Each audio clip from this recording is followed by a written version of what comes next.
buena tarde. Muchas gracias por estar aquí, haber tomado parte de su tiempo para venir a escuchar. Lo que nos convoca el día de hoy pues es la presentación del libro escrito por David Pastor Vico, a quien ahora mismo estoy conociendo, tengo el gusto de estar conociendo, que lleva por título Ética para Desconfiados. Y también, bueno, ya desde el título es bastante seductor, y primero, ¿no? en la parte superior del libro, filosofía esencial para sobrevivir a este mundo hostil. Entonces dice uno, bueno, lee uno el título, obviamente la cuestión semiótica, ¿no? Los elementos que están desde la portada y atrapa, ¿no? Seduce, persuade. Y ya desde ahí nos enganchamos, ¿no? Es bastante representativo, ¿no? El celular, ¿no? El smartphone como base, ¿no? Casi que como fundamento, pero es lo que está dando luz precisamente para que nos aboquemos al estudio de la filosofía. Los separadores que estaba comentando ahorita con David, pues que me acabé 2 paquetes de separadores porque pues obviamente no hay paja, es un texto Hay que señalar el contexto, no es divulgación de la filosofía, que es lo que nos hace mucha falta hacer. Al día de hoy estábamos comentando ahorita que de nueva cuenta la filosofía la quieren desaparecer del nivel medio superior, históricamente ha sido una resistencia. Por fortuna, gracias al observatorio de la UNAM, pues ahí seguimos, pero mucho se debe a que hemos de alguna manera autoboicoteado nuestra profesión, ¿no? Al encerrarnos en espacios, en guetos, en las aulas y en no trascender esos muros, ¿no? Entonces, por eso la importancia de un texto como este, porque la intención es que llegue a cualquier persona que no esté versada propiamente en el campo de la filosofía. Es una tarea difícil porque es el lenguaje abstracto, conceptual de la filosofía, es hacer una traducción, ¿no? Y entonces que este lenguaje sea accesible a toda persona. Entonces eso pues no es tarea fácil y hay que reconocerle a el filósofo, a David, ¿no? Que se da la tarea de hacer esto. Es mucho lo que hay que decir, el tema me apasiona, realmente me siento afortunada de que me hayan invitado a presentar este libro, porque el área práctica de la filosofía es algo que de muchos años atrás ha representado mi núcleo de preocupación y de ocupación. Suelo decir a mis estudiantes que mucho tiempo fui platónica y me olvidé del mundo. Entonces, realmente cuando me enfrenté con esta situación, ¿no? de no saber quién dirigía mi país, de no saber quién dirigía mi estado, de no saber qué era izquierda, qué era derecha, o sea, ya en el nivel maestría, créanme, me sentí profundamente avergonzada, porque dije, a ver, filósofa, se supone que a mí me enseñaron que la filosofía era dadora de fundamentos para las ciencias físicas, incluso la idea esta del filósofo rey, filósofa reina, vamos a decir también, ¿no? Y de repente no saber eso, o sea, ¿cómo me relacioné con el mundo? Es que no me relacioné con el mundo, me olvidé del mundo, ¿sí? Entonces, aludiendo a Heidegger, es como haber vivido como Dasman. Entonces, es cuando uno dice, si la política y la ética son ramas de la filosofía, ¿cómo es que nos hemos olvidado de ella? O la estudiamos, pero nos quedamos en ese nivel abstracto, teórico, pero no damos el salto, por ejemplo, en lo que conocemos como la aplicación, ética aplicada, ¿no? Entonces, realmente es un talón de Aquiles hasta el día de hoy. Por eso encontrarnos, repito, y lo voy a reiterar, encontrarnos con este texto que invita desde temprana edad a los jóvenes a descubrirse, porque hay que recordar que desde el principio Vico nos habla de ese aforismo, ¿no? Que dice, si te gusta tatuarte, pues este es como el carpe diem, pues igual el nocete ipsum. Me acuerdo mucho cuando vi Matrix, ¿no? Que la pitonisa le dice a Neo, mira. Entonces, y es que eso es, ¿no? El conocimiento, un mundo de relaciones. Vico va haciendo todo un recorrido obviamente histórico. Le comentaba hace un momento que considero que la columna vertebral del texto pues es Epicuro, ese gran sabio, ¿no? Padre del hedonismo, y que por eso mismo pues es transversal en toda la obra, ¿no? Entonces se dirige a un joven como si fuera el alumno de bachillerato, incluso de secundaria, pensar en filosofía no con niños, sino filosofía con niños, no para niños. Ya desde ahí se puede llevar este texto, ¿no?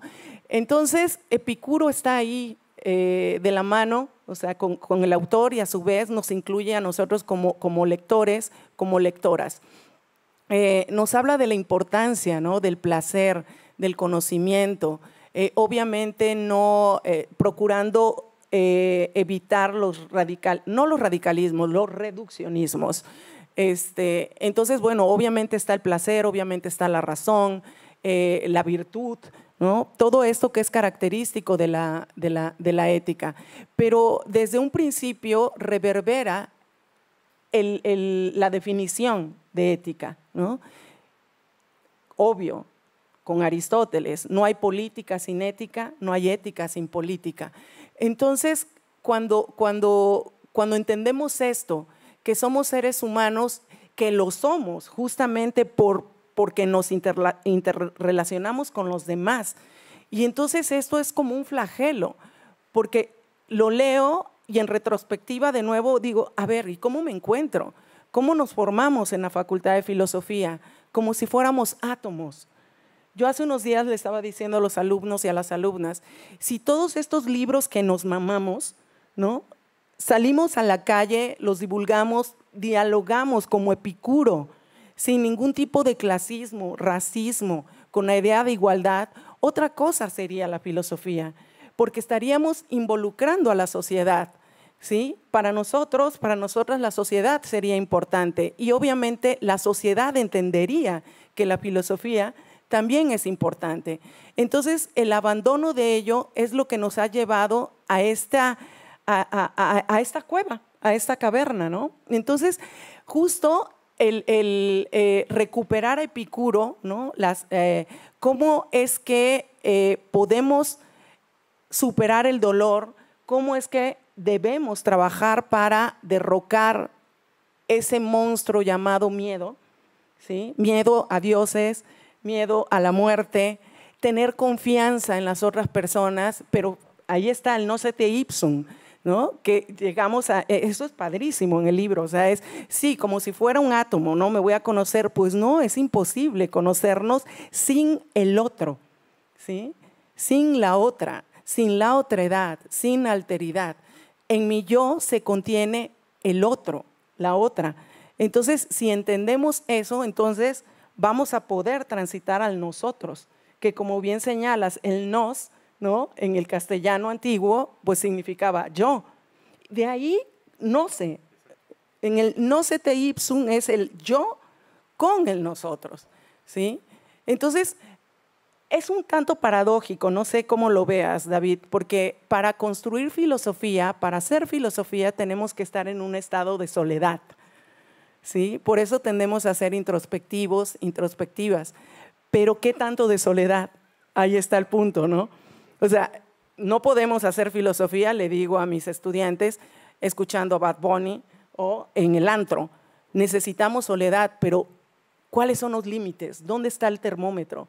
Para no olvidarnos del otro, para no olvidarnos que somos seres en el mundo.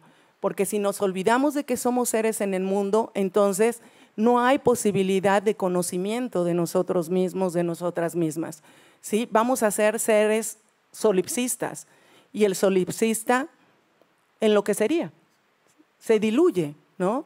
El solipsista. Entonces, por eso es que la filosofía se construye a partir del diálogo, a partir de la pregunta.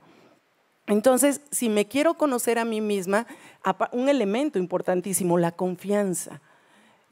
Y recuperando a Matrix, ¿no? Con eso del nocete ipsum, es cuando la pitonisa le dice a Neo, tú eres el elegido, y Neo no lo cree. ¿Qué es lo que ocurre? Dice, pues yo voy por el mundo siendo un simple mortal y se ha equivocado el oráculo, la pitonisa y todo, ¿no? Pero cuando él empieza a creer en sí mismo, es cuando se da cuenta que tiene el poder y que en efecto es el elegido. Entonces, ¿cómo puedo tener la confianza en otras personas si mi autoestima está frágil, si me siento la persona más vulnerable del mundo? Igual la línea es frágil, ¿no? De sentirme superior a otras personas. Entonces, es incluir al otro en mi propio quehacer, en mi propio hacer, ¿sí? Ir de la mano con el otro. Y entonces así podemos tener confianza en el otro y el otro tener confianza en mí y en nosotros mismos, ¿no? Para eso, o sea, no se puede dar la amistad, que es transversal en el hedonismo, sin la confianza en mí misma y en los otros. Entonces, este sentimiento tan noble, ¿no? Este amor tan particular que es la amistad, pues es, digamos que vitamina B12 para el espíritu, ¿no? ¿Quién podría sobrevivir sin amistad? Son una especie de cenutrios, ¿no? Les dices que es un término fuerte. Dices, son idiotas. O sea, quien te bombardea en las redes diciendo yo sí puedo sobrevivir sin amigos, ¿no? Más bien, ahí sí, hay que desconfiar de alguien que dice que puede vivir el buen vivir sin un amigo o sin una amiga. Igual, siempre sabemos que la auténtica amistad, porque como dice Aristóteles, y tú lo recuperas, ¿no? La amistad por diversión, ¿no? O la auténtica amistad, la amistad por utilidad, ¿no? O la auténtica amistad. Entonces, igual en un amigo, en una amiga, podemos combinar, ¿no? Y no degrada el valor de la amistad. Entonces, como bien sabemos, es muy difícil, ¿no? Cultivar la amistad, pero ahí está. Yo suelo decir, por muy diferentes que nos sintamos quienes estudiamos filosofía, y cuando tú hablas de esto que también me movió, la valentía, o sea, pensar con valentía. Audax sed cogitam, ¿no? Es pensar con valentía. Que yo eché de menos un término en tu texto, parrasía, ¿no? O sea, con valentía es decir la verdad, obviamente sabiendo que hay un costo que se tiene que pagar por ello, ¿no? Entonces, todos esos elementos, ¿no? Nos esculpen, nos cincelan como auténticas personas, porque la ética tiene como objetivo ¿qué? Pues justamente marcar la diferencia entre animales no humanos y animales humanos. Alguna vez leí que la ética es justamente la disciplina que nos hace personas, con mayúscula, ¿no? Forja nuestro modo de ser, nuestro carácter, nuestra conducta, nuestros hábitos. Entonces, por eso es que es tan importante. La ética no es como dijo un patético, voy a decir, secretario de Educación en gobiernos pasados, voy a decir el nombre porque no suelo ser políticamente correcta. Entonces, Lujambio, de hecho ya murió. No sé si por eso lo estoy diciendo, ¿no? En un canal de Televisa dijo que la ética estaba de moda, ¿no? Imagínense ustedes. Entonces, no, la ética no es un ornamento, la ética no es un discurso lindo con el que se tenga que cumplir para que los organismos acreditadores de las instituciones educativas o de una empresa nos palomeen. La ética debe ser el oxígeno que inhalamos y que exhalamos. Entonces, a mí me gustaría hacer, para también obviamente ceder el micrófono al autor, leer algunas, que esas incluso puse la segunda, más o menos la segunda parte, ¿no? Que dice el remedio al dolor y al miedo, porque eso es interesante, no nada más David nos va haciendo definición de términos, eso resultaría incluso aburrido para un adolescente, ¿no? Para un niño, sino que va más allá y se atreve, ¿no? Tiene la osadía de dar solución, ¿no? A esto. Entonces, no es tan difícil lograr la buena vida, ¿sí? No es tan difícil poder soportar el dolor, al contrario, es fácil. Y todo esto con la ayuda precisamente de la filosofía. La filosofía yo la concibo como una cura, ¿no? Como lo que nos provee de las herramientas para cuidarnos, para preocuparnos de nosotros mismos, de nosotras mismas, ¿no? A la manera en la que nos sugiere Heidegger. Entonces, la filosofía también para mí es un bálsamo, es una brújula. Y mis alumnos aquí presentes les resultará redundante, pero hasta el día de hoy yo sigo viendo a la filosofía como mi amiga, mi fiel compañera, la que me zarandea, ¿no? Me hace entrar en crisis, pero al mismo tiempo también me cura, ¿no? Me apapacha y me da consuelo, ¿no? Entonces, cuán agradecida estoy de que la filosofía me haya elegido y cuán agradecida estoy de poder estar frente a grupo todos los días y de tener estudiantes que también sientan pasión por la filosofía. Y mi tarea es justamente introyectarles la dedicación por el área práctica de la filosofía.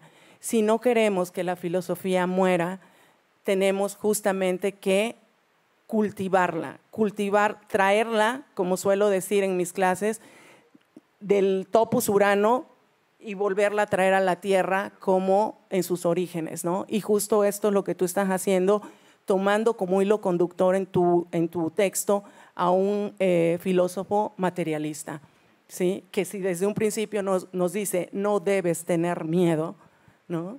Y condúcete en la vida con valentía y nos da las herramientas para hacerlo, dices, bueno, qué maravilla el materialismo, ¿no? Entonces, si nos ocultan el materialismo de las facultades de filosofía es por algo. Tenemos más bien que desconfiar y entonces ir a estos textos en donde se recupera ese pensamiento que ha estado pues sepultado, ¿no? O que, como suelo decir en los manuales de filosofía, se les concede, sí, algo así, ¿no?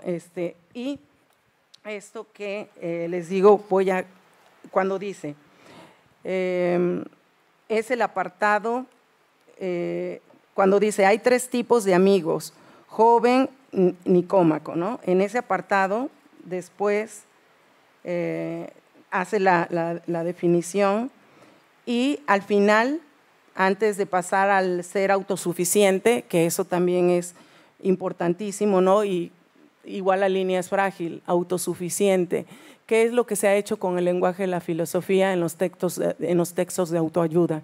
Se ha banalizado a la filosofía, ¿no? Entonces, quienes están aquí tienen la formación de filosofía y quienes no, por favor, que no se entienda este término como un manual de ayúdate a ti mismo, ¿no? O sea, a través de ese lenguaje tan banal y desafortunadamente se ha lucrado con ello, ¿no? Entonces dice, si te cuesta hacer amigos es porque algo en tu desarrollo desde la infancia hasta ahora obró contra tu propia naturaleza. Por suerte, nuestra esencia política, nuestra necesidad de confiar en el otro y nuestra querencia a no estar solos son difíciles de destruir por completo, así que a trabajar.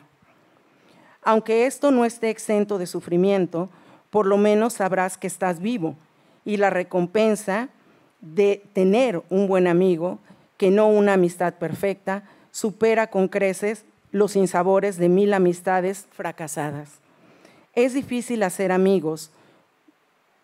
Lo difícil es que sean perfectos. Pero, ¿quién lo es? Y como les decía, pues obviamente es una frase ya hecha, tener amigos, pues se cuentan con la palma de la mano, ¿no? Otro fragmento que también me gustó muchísimo, dice el autor, verás, lo que Epicuro y tantos otros filósofos como Ortega y Gasset plantean es que te hagas con el control real de tu vida, en la medida en que la contingencia de esta te lo permita. El objetivo es que reflexiones con seriedad y tomes conciencia de tu propia realidad, que descubras para qué eres bueno y puedas, de este modo, dedicarte con pasión y honestidad a ello. No se te ipsum again, motherfucker. Me encanta la irreverencia, eso, ¿no? La valentía de decir lo que se te pegue la gana. Entonces, eso, o sea, ¿cuál es el mensaje? Y lo he dicho en clases y sé que soy reiterativa, pero para quien no está en el curso en los cursos que imparto, es si la filosofía no nos torna personas rebeldes, entonces es que no hemos aprendido nada de ella y es que la estamos traicionando, ¿vale? Bueno, guardo silencio, lo decía, el tema me apasiona justamente y me voy como hilo de media. Por favor. Muchísimas gracias, Remedios. Yo me lo voy a tener que llevar, ¿sabes? Me la voy a tener que llevar todas las presentaciones de Libre, decirle, dale fuerte, porque ella lo está haciendo 1000 veces mejor de lo que yo pueda hacerlo. Tengan en cuenta que me encanta. No, voy a echarte flores, ¿eh? Tengan en cuenta que normalmente en las ferias de libros, cuando presentan mi libro, pues suele ser una persona mediática, suele ser un periodista, y entonces, bueno, pues se va un poco por los fuegos de artificio. El libro está lleno de juegos de artificio. ¿A qué me refiero con eso? Pues me refiero a juegos de enganche con el lector. Mi especialidad en la filosofía, yo me especialicé en ética de la comunicación. Eso significa que nos enseñan constantemente cómo atraparos, cómo atrapar el lector, cómo usar, no se te hizo una game motherfucker, ¿no? O sea, cómo enganchar al lector para volverlo a traer al texto. Ojo, voy a ser muy honesto, ¿no? Cómo atrapar al lector o cómo atrapar al telespectador o cómo atrapar al audioescucha, cómo venderle un producto, cómo cambiarle la forma de pensar, cómo hacer que vote a un partido o no. Esto que os estoy diciendo ya se pone más cabrón, ¿verdad? En cuanto hablo de política, como que todo el mundo se le encoge. Pero es que tengan en cuenta que muchas veces no nos damos cuenta del papel que jugamos los expertos en comunicación y en filosofía en el mundo. Y esto os lo digo sabiendo que esto lo van a colgar seguramente mañana y que a lo mejor alguno dice, eres un traidor, pero es que también tengo que comer. Muchas veces me han contratado y he trabajado para partidos políticos, he trabajado para montones de cadenas de televisión haciendo precisamente las líneas de enganche para la gente. Está muy cabrón, porque al final te das cuenta de que básicamente estamos tratando a la gente pues como lo que es un ganado fácil de pastorear. Y entonces en mi rebeldía y en mi forma de desahogarme escribo libros de este tipo, ¿no? Me decías sobre la parresía, sobre el precio que hay que pagar, ¿no?, por la honestidad. Está en el libro anterior. En el texto anterior, en Filosofía para Desconfiados, hay una parte en la que digo precisamente esto, ¿no? O sea, hay veces que ir con tu verdad, porque claro, aquí hay que ir con mucho cuidado, ¿no? Ir con tu verdad tiene un costo. Esto tiene un coste y hay que entenderlo también, ¿no? Pero bueno, eso es del otro libro. Sobre este, la realidad es que ella lo ha hecho, al Remedio lo ha hecho fantástico. Y lo ha hecho fantástico porque verán, realmente el esfuerzo de escribir un libro de este tipo es no irme hacia lo fácil. Y irme hacia lo fácil es irme hacia la oscuridad. Irme hacia lo fácil es irme hacia términos que todos los que trabajamos la filosofía sabemos cuáles son, sabemos dónde están y casi la pluma te pide que en ese momento vayas a meter la cita del libro y ¡pum!, y ya te quedas a gusto y te vas. Aquí constantemente hay una voz, que es la voz del lector. Si ustedes se acercan al libro, lo van a descubrir. Verán, Platón, perdónenme, Platón es un gran vendedor. Platón sabe de marketing. Y entonces Platón desde un primer momento escribe sus libros de forma dialogada, pero es mentira. Esto no es un diálogo. Los diálogos de Platón no son diálogos, son diálogos ultradireccionados. Son diálogos guionizados que van hacia donde él quiere. Yo les pongo un ejercicio muy sencillo. Abran cualquier libro de Platón, La República, ¡pum! Hay 800 páginas. Abran la primera página. Te sitúan en el puerto del Pireo, echando un paseíto, se lanza una pregunta y a la primera pregunta que os lance Platón, cuando el interlocutor dice sí, ustedes digan no. Se jode el libro entero. Ya no vale, ya no puedes seguir leyendo libros. No, Platón, no. Y se te cae de las manos, tienes que decir que sí, porque si no, no puedes seguir leyendo, ¿no? No es un diálogo real, no es un diálogo real, a pesar de que Aristóteles le echa flores a su maestro y dice, él sabía escribir muy bien, yo no, así que yo escribo tratados, él escribe diálogos, ¿no? En este texto tampoco es un diálogo real, porque no es 3D, no es una tecnología de la información y comunicación, no es un texto en el que yo te pueda tener delante, pero hago un esfuerzo muy grande para que aparezca la voz del lector, y la voz del lector lo que hace es tirarme hacia el suelo, lo que decía Remedios, echarme de Urano a la Tierra, o sea, volverme a traer a la Tierra para no ser deshonesto. ¿Y qué significa eso? Pues significa que los filósofos a lo largo sobre todo a lo largo del último siglo, el siglo XX me refiero, y sobre todo después o antes de la Segunda Guerra Mundial, hemos sido los peores vendedores de nuestro producto que existe. O sea, hemos jodido el mundo de la filosofía comercial, entiéndanme, no comercial en el sentido de venta de libros. Decía Gilles Lipovetsky en uno de sus últimos libros, decía, se venden hoy, siglo XXI, tantos libros de filosofía y pensamiento como se vendían a finales del siglo XIX. O sea, siempre se han vendido poco, pero el estatus de la filosofía era diferente a principios del siglo XX y sobre todo a finales del siglo XIX. Era totalmente diferente. Había filósofos en los gobiernos, había filósofos participando de la vida pública, tenían cabida los filósofos en el mundo político, o sea, había reflexión filosófica. De hecho, si alguno tiene el mal gusto, o el buen gusto, depende si te gustan los mandiles, de meterte a la masonería, una gran rama de la... Se ríe con lo de los mandiles, de esos que tienes un padre masón y cuando lo ves con mandil dices, qué patético está papá, con mandil y guantes blancos, ¿verdad? Bueno, en el mundo de la masonería, de la buena masonería, no de la masonería de como los rotarios, que se reúnen y lo que quieren es comer nada más, ¿no? Así que esa es otra, que vamos a comer y chingue su madre esto, ¿no? Pero en el mundo de la masonería seria es un mundo de reflexión filosófica y a finales del XIX está encima de la mesa. Llega el siglo XX, la cagamos espectacularmente, ¿no? Aparece un país maravilloso como Alemania, que era la vanguardia intelectual, cultural, científica, y hace lo que hizo y no hace falta seguir, ¿no?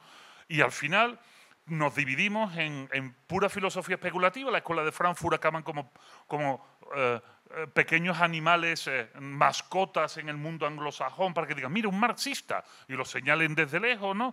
Y después los franceses acaban también con sus pajas mentales y finalmente llega mayo del 68 y al final se diluyen. ¿Y qué pasó con la filosofía? Pues lo que pasó con la filosofía es que nos escondimos. Nos escondimos, los filósofos nos escondimos, esto también lo hablo en el primer libro. Los filósofos nos convertimos en esos pájaros disecados de los museos de arte natural. No sé si han ido alguna vez a un museo de arte natural. En París hay uno, qué pedante queda decir en París. Yo qué sé, no sé, en Veracruz habrá otro. Donde te metas, donde vayas, es que queda uno como, ay, es que es muy viajado el cabrón. O sea, y estas cosas a mí me da... Porque parece como ¿sabes? Así, sin querer, en París hay uno muy chido. No, qué asco me da. Bueno, cuando tú ves un museo de arte natural, te encuentras una cosa que hoy en día da muy mal rollito, ¿no? Hace 150 años era lo normal, que es la taxidermia, los animales disecados, ¿no? Y entonces te encuentras en unos fanales de cristal, en unas urnas de cristal muy bonitas, unas cúpulas, te encuentras unos pájaros con pelajes muy bonitos, con plumas muy bonitos. Así somos los filósofos, eso fue lo que hicimos nosotros mismos con nuestras vidas. Escondernos en fanales de cristal a ojos de todo el mundo. Queda muy bien decir, no, la facultad de filosofía está aquí, y estos son sus despachos, y te los ves allí escondidos que no hablan los unos con los otros y además en diálogos y riñas tan estúpidas y tan peregrinas. Y textos tan, perdónenme, onanísticos. Donde no, es que voy a escribir una carta en contra de la carta que él hizo sobre el uso del concepto. Vete a la mierda, ¿sabes? ¿De verdad vamos a entretenernos en esto? Y de repente, algún iluminado del mundo se le ocurrió ocupar nuestro lugar. Eso fueron las editoriales, ¿eh? O sea, las editoriales también generaron la necesidad de vender libros y apareció la autoayuda. O sea, el otro día me mandó una foto uno de mis lectores de este libro precisamente en el Sambors, en la parte de autoayuda, ¿no? Y claro, o sea, lo ves y de repente se empieza a echar humo por los ojos, ¿no? Es una cosa que quiero vomitar ahora mismo en plan aquí porno guarro japonés, ¿sabes? Porque esto es una cosa horrible, ¿sabes? Pero es que no hay un anaquel en el Sambors que ponga filosofía, ¿no se dan cuenta? Es que no lo hay. Así que sí, pues bueno, o es eso o esoterismo, jódete, ¿sabes? Es que sí hay un anaquel de esoterismo, hay un anaquel de autoayuda, pero no hay un anaquel que ponga pensamiento. Por lo menos pensamiento. Ya no pide uno filosofía, ética, epistemología, ¿no? Por lo menos pensamiento. Y si hubiese uno que pusiera metafísica, estaría la obra completa de Walter Mercado. Eso es lo que habría. Por supuesto, Aristóteles. ¡Hostia madre! Y claro, qué lástima. Así funciona. Y estas personas que, créanme, llenan auditorios porque hay una necesidad tremenda de no sentirnos una mierda, que es básicamente lo que se siente gran parte de la humanidad. Nos dividimos en una mierda y Dios todopoderoso, ¿no? Así es como y vamos alternando de una a otra dependiendo de si encontramos la leche de almendras en el Starbucks o no. O sea, se nos acabó leche de almendras, ya soy una mierda. Tengo leche de almendras, ya soy un semidios, ¿no? Y entonces, en esta deriva estúpida de la sociedad, finalmente estos libros han vendido millones. Verá, no es que me dé coraje, porque si yo tuviese esos millones, bueno, a ver qué hacemos, ¿no? Pero la realidad es que no ayudan. Esos libros de autoayuda no ayudan. Yo les invito, amigos filósofos, a los que les guste estirar un poco la tinta, hagan un libro que sea cómo superar los libros de autoayuda. ¿Sabes? El meta-autoayuda. Un libro, nos inventamos un concepto. La meta-autoayuda, o sea, cómo supero la crisis que me deja un libro de autoayuda 15 días después de habérmelo leído. Y nos forramos. O sea, yo no puedo hacerlo porque ya soy público, pero háganlo ustedes, pónganse una peluca exquisita y seguro que lo consiguen. Nosotros tenemos la culpa de eso. Los filósofos tenemos la culpa de eso. La academia tiene la culpa de eso. Esto es duro, pero esto ya pasó hace más de 2000 años. Esto ya pasó hace más de 2000 años. ¿Por qué? Porque, perdón si yo sé que no todos son filósofos, pero como ya has cometido el error de decirme que hay del gremio, estoy sesgando mucho. Después, no se preocupen, antes de terminar me desnudo y hago alguna payasada. Pero esto ya pasó. O sea, cuando Platón y Aristóteles, que eran la gran aristocracia del conocimiento en Atenas, estaban los señores paseándose por allí y seduciendo jóvenes mancebos como Sócrates y estaban consiguiendo dinero, porque no se engañen ustedes, esta gente ganaba un varo, ¿de acuerdo? Cuando estaban toda esta gente ya había otros que estaban también escribiendo y que estaban haciendo su trabajo, pero que entendían que la filosofía tenía que tener un papel, y tú lo has dicho, de curación. Entonces Aristóteles te decía, no, ¿cómo crees? No, la filosofía es algo mucho más elevado, ¿no? Hoy en día, de hecho, acabo de leer un tuit de un programa de televisión que va a salir en España ya, de filosofía, y que reivindica la no utilidad de la filosofía. De verdad, créanme. Eso está muy bien para 4 pelagatos que estamos en la Facultad de Filosofía. Nos lo creemos y ya está.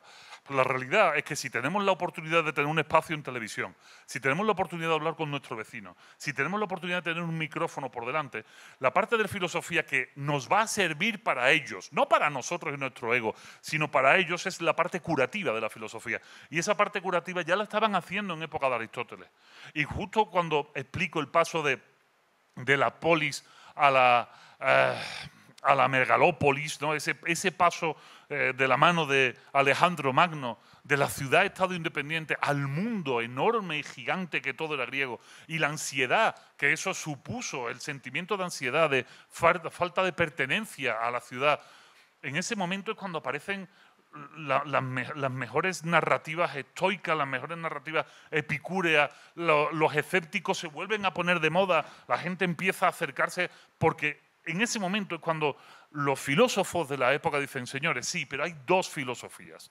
Hay una filosofía que es el alimento de la mente, el alimento intelectual, el camino de la virtud, en la academia, está muy bien, pero hay otra filosofía, que es la filosofía propia para la cotidianidad, para la gente que no está subida al mundo de la academia y que le va a ayudar en su día a día, que les va a hacer mejores la vida, más llevables los problemas de la vida.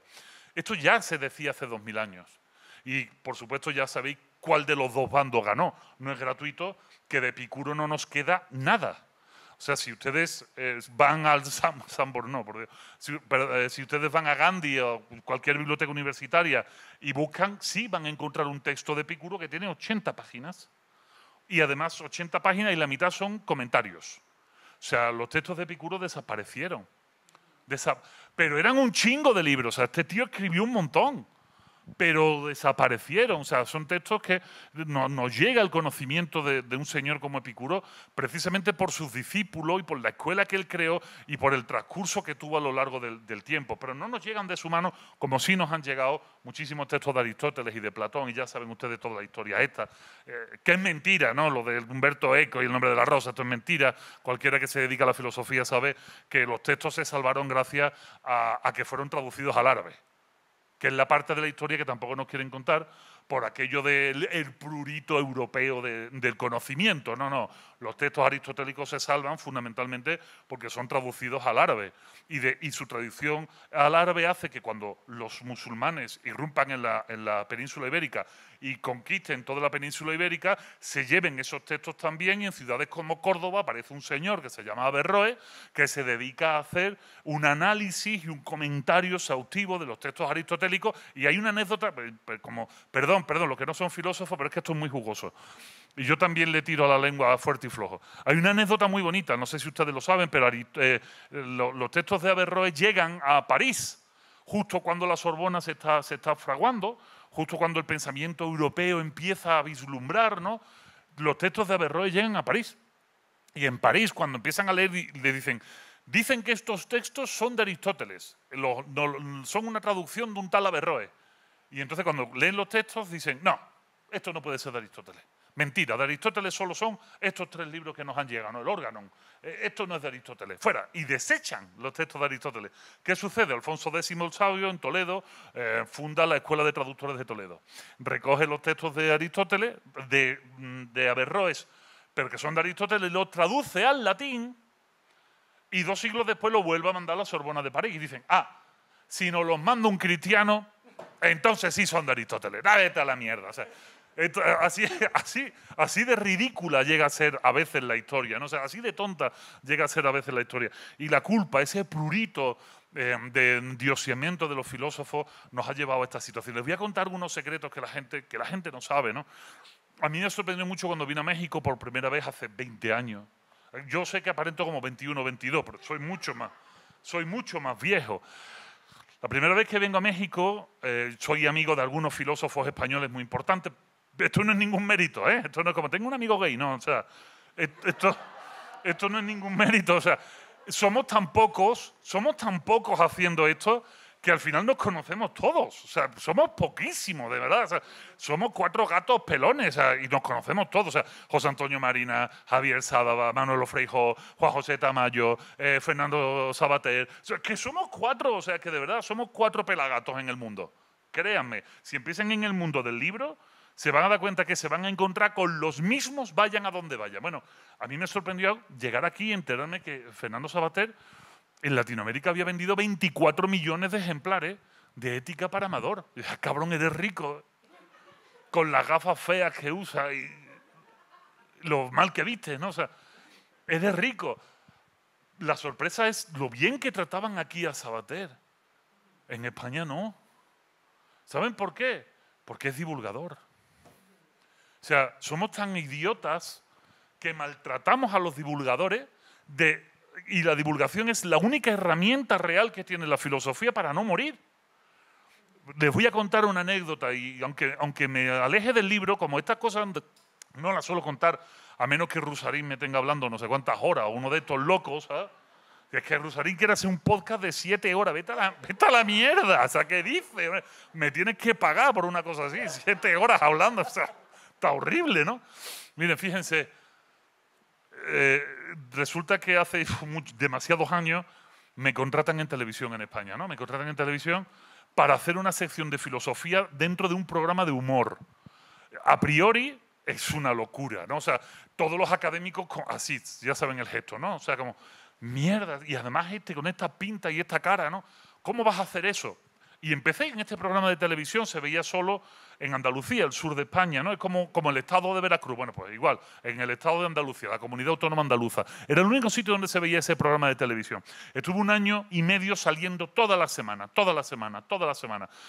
Acaba el programa. Y cuando llega el inicio de curso en España, se empieza el curso académico en la universidad, en septiembre es la matriculación y en octubre se entra en clase, ¿no? O sea, tenemos un chingo de vacaciones, no como ustedes. Nosotros tenemos vacaciones de verdad, casi 4 meses. Se aguantan por haber nacido aquí. Y entonces, es la contingencia, esto es la contingencia, ¿eh?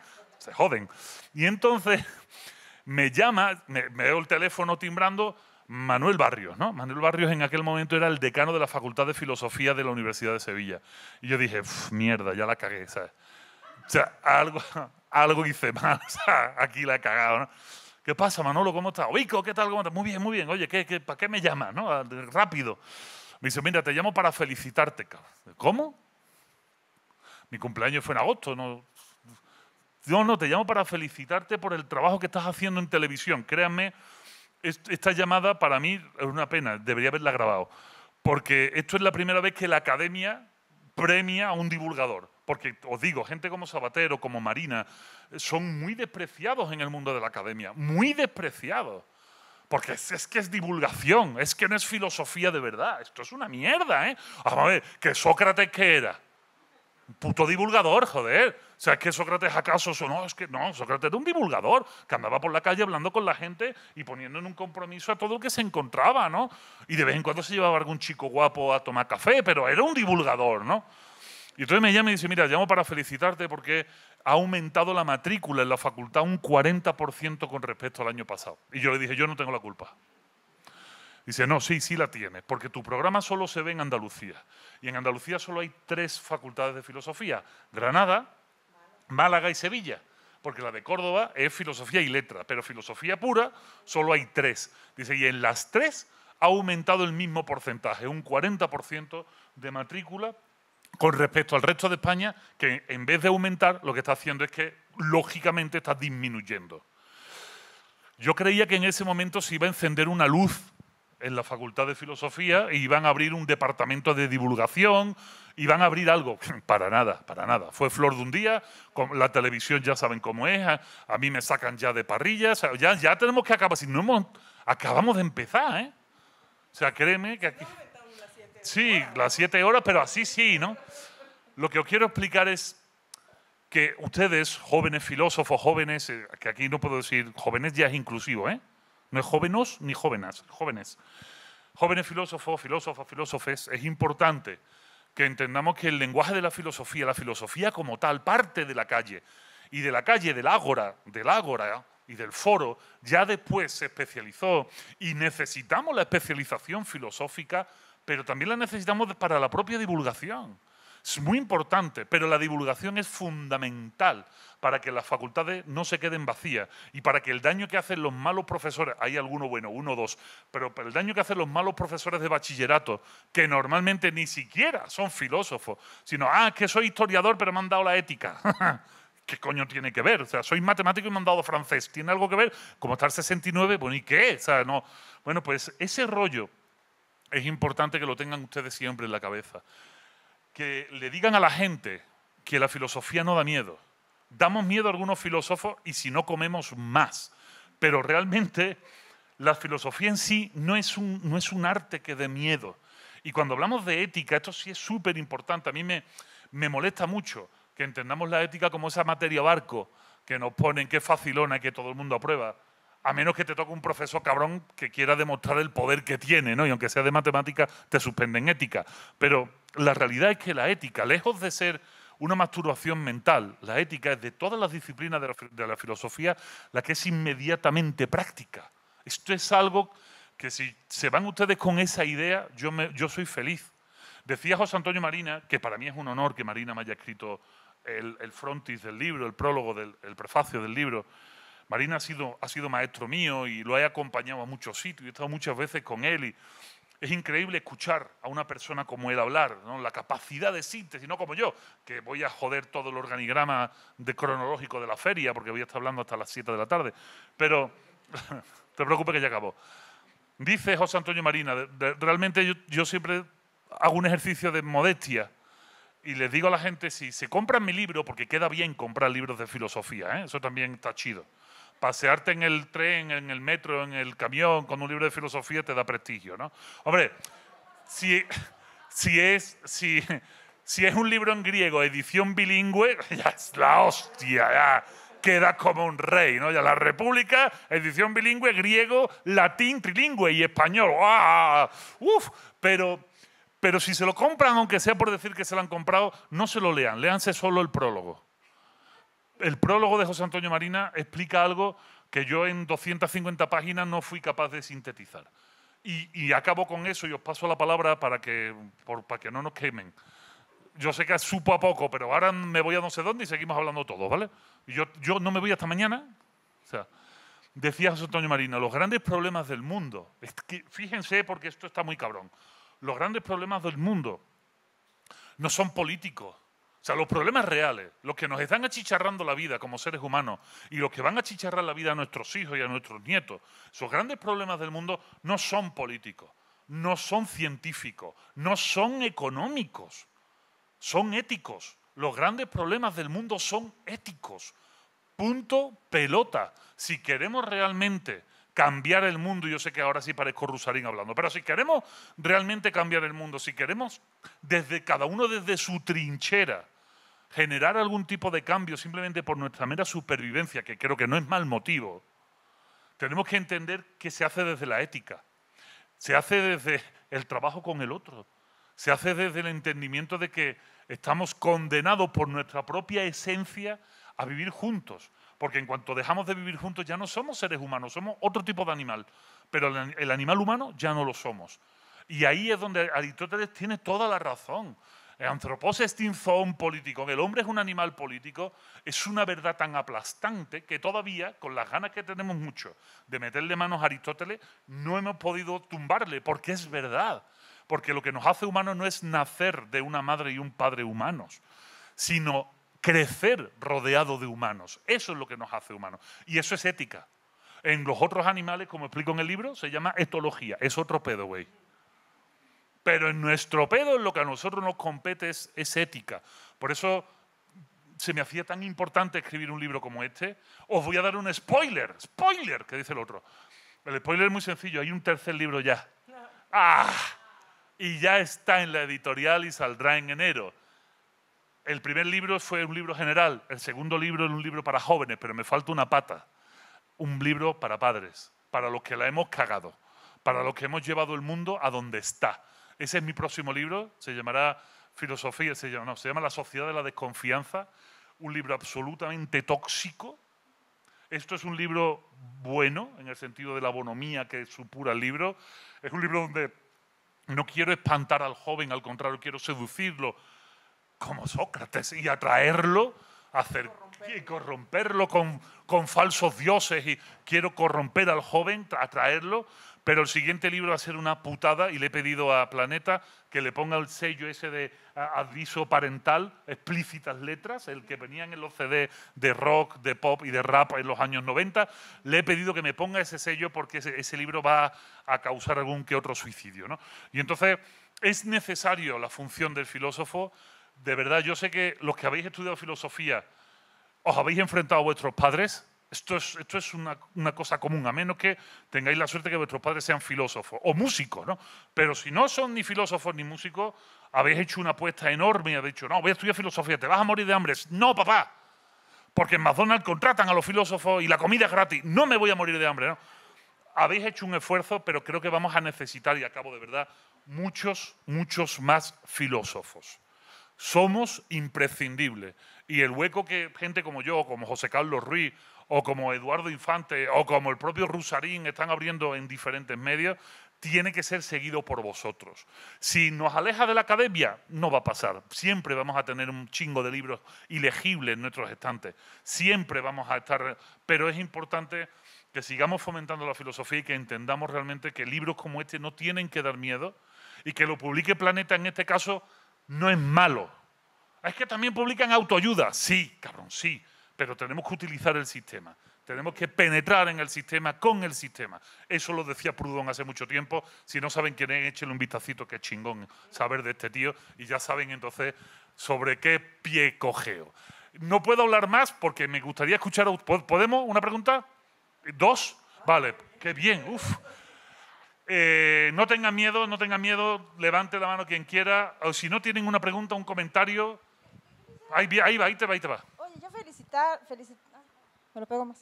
Felicitarte, qué padre charla, y felicitarte por tu trabajo también. Soy gran admiradora de tus cápsulas del TV UNAM, justamente, de ahí te conozco.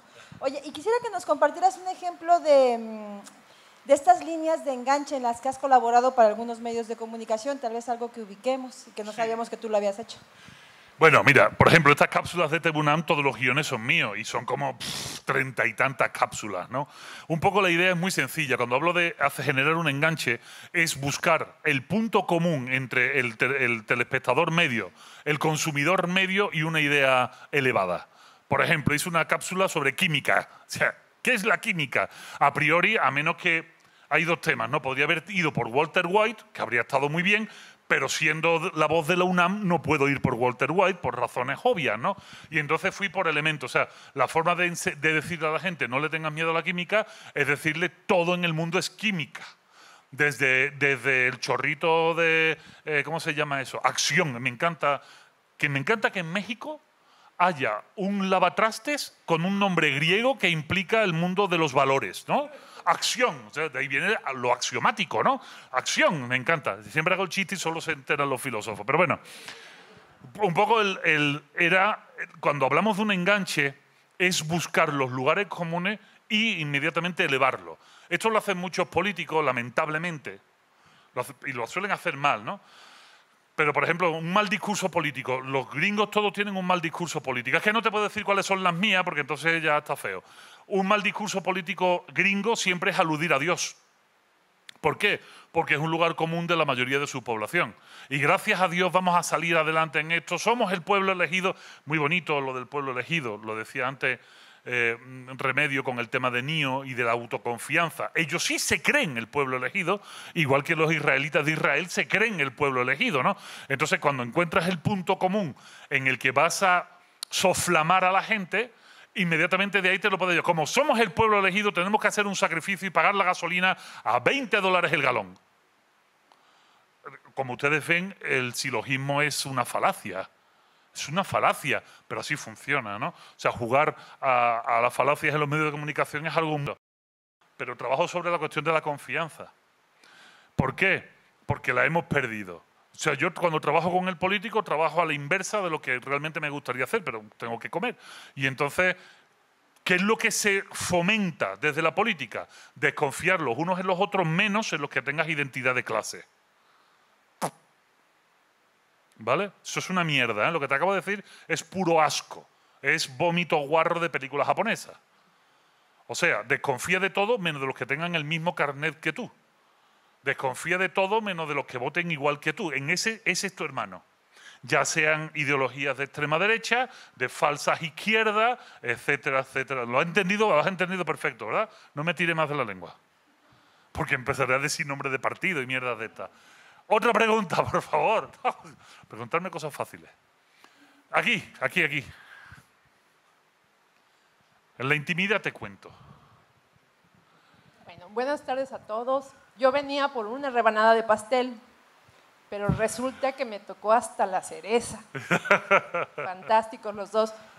Vico, yo te sigo hace más o menos unos 5 años a través de un discurso que vi en televisión, TV UNAM, y me llamó mucho la atención. Dije, un español dando la bienvenida. La verdad es que me quedé como con mi ojo crítico. What the fuck? Ah, ¿cómo? No soy filósofa de profesión, pero desde ahí me enganché. Te sigo en redes sociales, he visto un montón de videos. La verdad trato de compartirlos porque no sé expresarlos con la misma pasión que ustedes lo están haciendo. Y pues hoy para mí es así como, ¡chin! Compré un boleto de lotería y ¿qué creen? Me saqué el premio mayor. Después de 5 años, más o menos aproximadamente, pues me toca estar aquí y bueno, traje mi libro, me tocó la cereza con la maestra Remedios y pues muchísimas gracias. A mí me parece lo más interesante del libro, una parte es el glosario, porque como de profesión no soy filósofa, claro, a mí pues me facilitó mucho el entender el texto, ¿no? Claro. Y de la manera que yo tengo de compartir con los demás, lo que yo hago es compartir el discurso que diste en Azcapotzalco. Azcapo, sí, CCH Azcapo. ¿Cuál es tu papel en el mundo? Algo así, ¿no? ¿Cuál es tu papel en el mundo, no? Entonces a mí me pone, la vez que yo tuve oportunidad de verlo, yo dije, sí es cierto, ¿qué estoy haciendo yo sintiéndome desde mi pequeñez, no viendo al otro en su magnitud? A partir de ese discurso, a mí me cambió la manera de querer percibir al otro. de quererlo percibir. Ahora quiero percibir al otro en esencia, no chulo. en presencia, ¿no? Trato de juzgar, trato de quitarme, como la señora de cara de papa, me quito mis ojitos juzgones, porque me voy primero por lo que veo, en apariencia, después por mi propia creencia y pues al último le doy una oportunidad de que me sorprenda. A raíz de ese discurso ha cambiado mi perspectiva de ver las cosas. Entonces, muy agradecida con la FILU porque me hizo el sueño realidad, me regaló el boleto y hoy estoy aquí. Muchísimas gracias. Perfecto, muchas gracias. Ella acaba de decir justo el enganche, ahora que tú me preguntabas y ahora te lo pongo, me ha dado un ejemplo, el enganche de las conferencias de bienvenida. Yo doy la bienvenida en la UNAM desde hace 8 años a los alumnos de nuevo ingreso. De hecho, este año ya por fin fui a la de Baja California, ya también me han pedido que haga lo mismo en Baja California. Y el enganche es muy sencillo. O sea, imagínense, un español dando la bienvenida en la Universidad Nacional Autónoma de México. Es como un oxímoron, a priori, algo tan propio, tan de la nación, tan no sé qué, ya parece un pinche gallego, ¿no? O sea, un gachupín cualquiera a dar una conferencia. Y empiezo diciéndole, aquí viene el enganche, empiezo diciendo, seguro que os sorprende que un español sea, o un filósofo, si estoy, por ejemplo, en química, que un filósofo español te dé la bienvenida en la Facultad de Química de la UNAM. Pero precisamente esto es la universidad. Aquí no estamos por nuestra nacionalidad, sino por lo que tenemos que aportar. Juegas a eso y ahí tienes el enganche inmediatamente. Entonces la gente que se siente muy orgullosa de la UNAM o de su universidad, sea cual sea, se siente muy orgullosa de la universidad, lo que yo hago es, en ese enganche, me voy al lugar común, que en este caso es la universidad, e engrandezco el sentimiento de la universidad para insertar en ese momento mi línea de pensamiento, como en Inception. Meto mi línea de pensamiento en la universidad, no estamos por la nacionalidad, sino por lo que tenemos que decir. ¿Entienden? Eso es un enganche en comunicación para traerte al espectador a tu terreno y a partir de ahí sodomizarlo a gusto, ¿no? Que es lo que a mí me gusta hacer. Muchísimas gracias. Yo no tengo mucho contenido en Internet propio, hay mucho contenido mío compartido. Una vez, esto lo tuve que plantear y ya acabo, no te preocupes que ya acabo. ¿Cuánta gente hay fuera? ¿8.000 personas esperando? Bueno, me dijeron, Vico, tu conferencia tienes que subirla, tienes que, ¿cómo se llama esto? Monetizarla. Y hice todo lo contrario. No hay publicidad, no hay monetización de ningún tipo, no subo mucho contenido y simplemente doy muchísimas charlas, conferencias y a todo el mundo le digo, súbanla. ¿Por qué? Pues yo no quiero ser un puto esclavo de las redes sociales. Tengo mujer, 2 hijas, un chingo de amigos, los que quiero mucho, y no tengo tiempo para estupideces.